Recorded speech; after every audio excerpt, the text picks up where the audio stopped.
आज का टॉपिक है नर्स्ट समीकरण और नर्स्ट इक्वेशन। तो नर्स्ट ने किसी धातु के इलेक्ट्रोड विभव पर उसके धातु आयन की सांद्रता और ताप का जो प्रभाव पड़ता है उसको व्यक्त करने के लिए एक समीकरण दिया था। सामान्यतः ये देखा गया कि किसी धातु इलेक्ट्रोड का जो विभव होता है वो उस धातु की सांद्रता और उसके ताप पर निर्भर करता है। सपोज़ ये कोई धातु है, धातु का इलेक्ट्रोड है, तो इसका जो विभव होगा वो विभव उस धातु आयन की सांद्रता और उसके ताप पर निर्भर करता है। जो सेल का ईएमएफ होता है यानी विद्युत वाहक बल, वो भी इलेक्ट्रोड की सांद्रता और उसके ताप पर निर्भर करता है। तो नर्स्ट ने इलेक्ट्रोड विभव या सेल के ईएमएफ पर उसकी इलेक्ट्रोड की धातु की सांद्रता और ताप के जो प्रभाव पड़ते हैं उनका अध्ययन किया करके इन कारकों के जो प्रभाव उस पर पड़ते हैं ईएमएफ पर, उन प्रभावों को व्यक्त करने वाला एक समीकरण इन्होंने प्रस्तुत किया। वो समीकरण कहलाया नर्स्ट इक्वेशन या नर्स्ट समीकरण। तो ये जो नर्स्ट समीकरण है, यह समीकरण किसी अपचयन अर्ध सेल अभिक्रिया के लिए मैं यहाँ पर आपको बता रहा हूँ, जो कि वहाँ पर उसके इलेक्ट्रोड विभव को व्यक्त करती है। माना कि ऐसा हम मान लें कि जो एक अपचयन अर्ध सेल अभिक्रिया है वो ये है। अपचयन अर्ध सेल अभिक्रिया मतलब अभिक्रिया में अपचयन हो रहा है, और अर्ध सेल अभिक्रिया का मतलब कि इलेक्ट्रोड की रिएक्शन है। ये एक हम सामान्य रिएक्शन यहाँ पर लिख रहे हैं। तो ज़रा देखें, एम मान लो कोई धातु है, मेटल है, और उस पर N पॉजिटिव चार्ज है। N की वैल्यू 1, 2, 3 धातु की संयोजकता के अनुसार हो सकती है, और अपचयन के प्रक्रम में इलेक्ट्रॉन ग्रहण किए जाते हैं। तो ये इस अभिक्रिया में इलेक्ट्रॉन ग्रहण किए जा रहे हैं। इस पर N पॉजिटिव चार्ज है तो N इलेक्ट्रॉनों को वो ग्रहण करेगा, और ग्रहण करने के बाद ये अपचयित होकर के ठोस धातु बन जाएगी, उदासीन हो जाएगी। तो ये एक अपचयन अर्ध सेल अभिक्रिया है। इस अभिक्रिया के लिए नर्स्ट समीकरण को अब हमें लिखना है। तो देखिए कैसे लिखते हैं। E is equal to E0 minus RT upon NF natural logarithm of MS upon M, इस पर N पॉजिटिव चार्ज। ये M जो लिखा है ये अपचयित धातु है, और ये जो है कह सकते हैं विद्युत अपघट्ट है या घुली हुई धातु है, या विलयन में जो धातु है वो उसकी सांद्रता है। यहाँ पर हम देखें E जो है उस इलेक्ट्रोड का इलेक्ट्रोड विभव है, और E0 जो है उसका मानक अपचयन इलेक्ट्रोड विभव है। R गैस स्थिरांक है, T परमताप है, N अभिक्रिया में त्यागे गए या ग्रहण किए गए इलेक्ट्रॉनों की संख्या है, F जो है फैराडे है, ये नेचुरल लॉगरिथम है, और ये आपको बता ही दिया है कि धातु की सांद्रता है और ये विद्युत अपघट्ट की सांद्रता है। चलिए, तो इसको हम जो है दूसरे तरीके से ही व्यक्त कर लें। अभी लॉगरिथम नेचुरल है, इसको हम जो है आधार 10 में बदलते हैं। तो ये हो जाएगा E is equal to E0 minus RT upon NF log base 10। जब हमने लॉग बेस 10 ले लिया है तो यहाँ पर एक संख्या से गुणा हो जाएगा। वो संख्या होती है 2.303, और RT तो है ही, और यहाँ पर ये धातु की सांद्रता और ये विद्युत अपघट्ट की सांद्रता। तो हम इसको इस रूप में भी लिख सकते हैं। अगर हम लॉग बेस 10 के रूप में व्यक्त करेंगे तो हम ऐसा लिखेंगे। तो यहाँ पर अब ये देखें हम कि जो हमारे पद हैं वो क्या क्या हैं। E जो है वो क्या है, इलेक्ट्रोड विभव है, और E0 जो है वो क्या है, मानक इलेक्ट्रोड विभव है, और R बराबर क्या है, गैस स्थिरांक, और इसकी वैल्यू है 8.314, और मोल इनवर्स ये इसकी वैल्यू है, आर की वैल्यू। टी यहाँ पर आप देखते हैं परमताप है, टी बराबर परम ताप मीन्स हम ले सकते हैं 298 केल्विन, ये टेम्परेचर है। एफ़ बराबर क्या है, एफ़ है फैराडे जिसकी वैल्यू होती है 96,500 कूलाम, ये फैराडे की वैल्यू है। एन क्या है यहाँ पर, एन है त्यागे या ग्रहण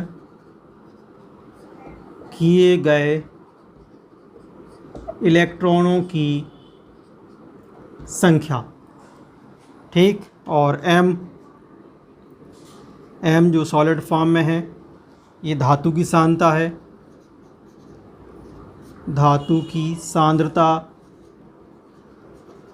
और एम जिस पर एन पॉजिटिव चार्ज है, ये इसको हम कह सकते हैं विद्युत अपघट्ट की सांद्रता, विद्युत अपघट्ट की सांद्रता। सेल में जो विद्युत अपघट्ट होता है या धातु आयन जो घुला हुआ है, जो विलयन घुला हुआ है, उसकी सांद्रता है। ये ठोस धातु जो भी ठोस है, प्लेट है या द्रव के रूप में है, तो उसकी सांद्रता ये है। तो ये हुआ नर्स्ट इक्वेशन, ये किसी इलेक्ट्रोड के लिए है। इस समीकरण में हम गैस स्थिरांक R, परमताप T और फैराडे इन सभी के मान रख दें तो ये देखिए अगला समीकरण हमें प्राप्त हो जाएगा। E is equal to E0 minus 2.303 into R की वैल्यू 8.314 इंटू T की वैल्यू 298 अपॉन N और F 96,500 log बेस 10 M धातु की सांद्रता बटे M विद्युत अपघट्ट की सांद्रता। हमने सारे मान रख दिए हैं और इनको रखने पे सॉल्व करने पे आ जाएगा E is equal to E0 minus 0.095, ये सॉल्व करने के बाद upon N log base 10 M upon M। तो हमें एक समीकरण और ये प्राप्त हो रहा है।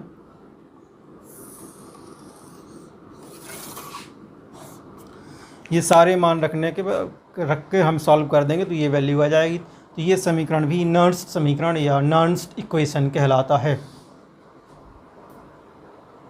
और ये जो इक्वेशन है ये अभी इलेक्ट्रोड के लिए है। इसी के आधार पर हम आगे चल के सेल के ईएमएफ के लिए भी नर्स्ट इक्वेशन निकाल सकते हैं। तो अब हम इसी इक्वेशन के आधार पर सेल के ईएमएफ के लिए भी नर्स्ट इक्वेशन लिखते हैं। देखिए यहाँ पर हम एग्जाम्पल लेके चल रहे हैं। जिंक कॉपर इलेक्ट्रोड से मिलकर बना हुआ जो सेल है उसके एग्जाम्पल के लिए हम इसको लेके चलते हैं। तो सबसे पहले सेल का जो ईएमएफ है उसको हम लिखेंगे E is equal to E cathode minus E anode, E cathode minus E anode. ये मान लो कि सेल का ईएमएफ है तो ये कैथोड का इलेक्ट्रोड विभव है और ये एनोड का इलेक्ट्रोड विभव है। जब इलेक्ट्रोड का हम निकाल लेंगे, दोनों का अंतर ले लेंगे तो सेल का ईएमएफ हम निकाल सकते हैं। तो देखिए ईएमएफ CU, जिंक कॉपर युग्म वाला जो है हम वो सेल ले रहे हैं, इसके लिए हम निकालते हैं E कैथोड। और पिछली क्लास में हम आपको जिंक और कॉपर इलेक्ट्रोड से मिलकर बना हुआ जो पूर्ण सेल है, जो गैल्वेनिक सेल है, वो हम पढ़ा चुके हैं। उसमें हमने बताया था कि जब जिंक और कॉपर इलेक्ट्रोड को जोड़ते हैं तो जिंक इलेक्ट्रोड जो है वो एनोड का काम करता है और कॉपर इलेक्ट्रोड जो होता है वो कैथोड का काम करता है। तो हमें कैथोड की जगह पे कॉपर इलेक्ट्रोड लेना है। तो मानक इलेक्ट्रोड विभव भी उनके ले सकते हैं। तो यहाँ पे हमने लिया Cu2 + Cu। ये कॉपर इलेक्ट्रोड को प्रदर्शित कर रहा है शॉर्ट में, ठीक। और हमने ई ले लिया है, यही समीकरण हम यहाँ अप्लाई कर रहे हैं। माइनस क्या है हमारे पास 0.095/n log। अब यहाँ पे हमारे पास धातु कौन सी है ये ध्यान देना है हमें। अच्छा, एक चीज़ और यहाँ पे हम देख लें कि जो धातु होती है, कोई भी धातु ठोस रूप में है या द्रव रूप में है, तो धातु की जो सांद्रता होती है ये इकाई मानी गई है या इकाई के बराबर होती है। तो हम यहाँ पर ms की वैल्यू जो है या जो धातु की सांद्रता उसकी वैल्यू 1 ले लेंगे तो 1 विद्युत घट बचेगा यहाँ पर। तो यहाँ पर हमारी धातु है कॉपर और उसकी वैल्यू हम ले रहे हैं 1, क्योंकि सॉलिड में 1 होती है, छड़ के रूप में या प्लेट के रूप में, अपॉन आ जाएगा Cu2+। ये हमने लिख लिया किसके लिए, कैथोड के लिए। अब इसी सेल में हमारा जो एनोड है वो जिंक है, तो हम एनोड की वैल्यू जिंक की रखेंगे यहाँ पे माइनस, इस तरह से। तो E0 से बिल्कुल इसी तरह से एनोड है हमारा Zn2+ Zn माइनस, बिल्कुल यही इक्वेशन हम अप्लाई कर रहे हैं 0.095/n log। यहाँ भी वही 1/Zn हो जाएगा, यहाँ पर 1/Zn2+। यहाँ पे हमारा ये हमने एनोड ले लिया और ये हमारा कैथोड हो गया। अब इसमें से हम कुछ कॉमन निकाल सकते हैं। क्या निकाल सकते हैं कॉमन, देखिए, is equal to E0 Cu2+ Cu, एक तो हमने ये ले लिया, माइनस ये, इसमें से हम ये माइनस कर देते हैं E0 Zn2+ Zn, इसमें से ये हम माइनस कर देते हैं। तो देखिए दोनों में से हमारे पास कॉमन क्या आ रहा है, -0.095/n -0.095/n, ये चीज़ कॉमन आ रही है इनमें से, -0.095/n। अब इसके बाद बचता है लॉग। तो लॉग में अगर हम देखेंगे log 1/Cu minus log 1/Zn, तो लॉग के नियम अनुसार जो माइनस का या सब्ट्रैक्शन का लॉग होता है वो डिवीज़न यानी भागफल में बदल जाता है। तो ये अपॉन ये हो जाएगा। जब ये अपॉन ये लिखेंगे हम कि 1/Cu/1/Zn, तो फिर Zn ऊपर चला जाएगा, Cu नीचे आ जाएगा। तो इसको ऐसा लिख सकते हैं हम log(10) Zn2+/Cu2+, ठीक है। माइनस वाला लॉग था तो भाग में बदल गया, इसके अपॉन ये हो गया, तो ये नीचे से ऊपर चला जाएगा Zn, नीचे आ जाएगा Cu। अब ये जो हम देख रहे हैं यहाँ पर, ये जो मानक इलेक्ट्रोड विभव है कॉपर इलेक्ट्रोड का और जिंक इलेक्ट्रोड का, इन दोनों का जो डिफरेंस है, डिफरेंस आप जानते हैं कैथोड और एनोड दोनों का डिफरेंस है वो सेल का इलेक्ट्रोड विभव कहलाता है।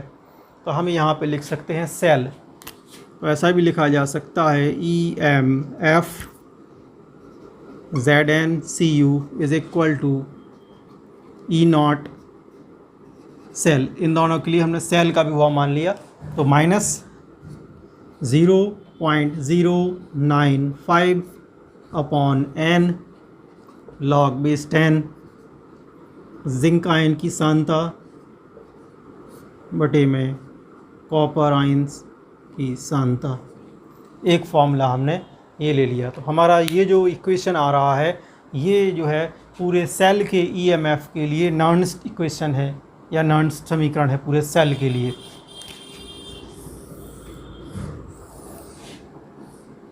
इसमें भी चूँकि हमने ये जो यहाँ पर एग्जाम्पल लिया है वो जिंक और कॉपर इलेक्ट्रोड से मिलकर बने हुए सेल के लिए है, और चूँकि हम जानते हैं पिछली क्लास में पढ़ चुके हैं जिंक और कॉपर से मिलकर बना हुआ जो गैल्वेनिक सेल है, उसमें हमने देखा था सेल रिएक्शंस में कि जिंक इलेक्ट्रोड 2 इलेक्ट्रॉन को त्यागता है और कॉपर इलेक्ट्रोड 2 इलेक्ट्रॉन को ग्रहण करता है। तो यहाँ पर त्यागे गए या ग्रहण किए गए इलेक्ट्रॉनों की संख्या n की वैल्यू 2 हो जाएगी। यहाँ पर हम इस सेल के लिए लिख सकते हैं n = 2, इसके लिए जिंक कॉपर से मिलकर बने हुए इलेक्ट्रोड के लिए। तो ये जो है हमारा पूर्ण सेल के लिए नर्न्स्ट इक्वेशन है।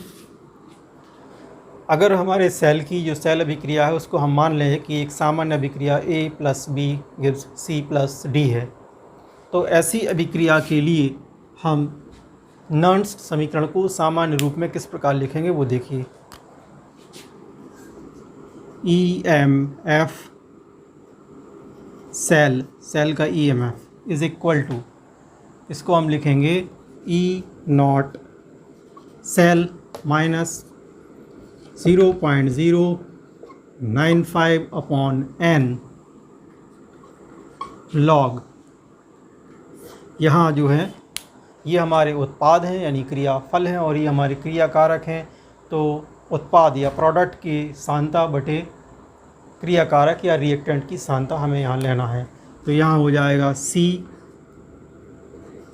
× D / A × B।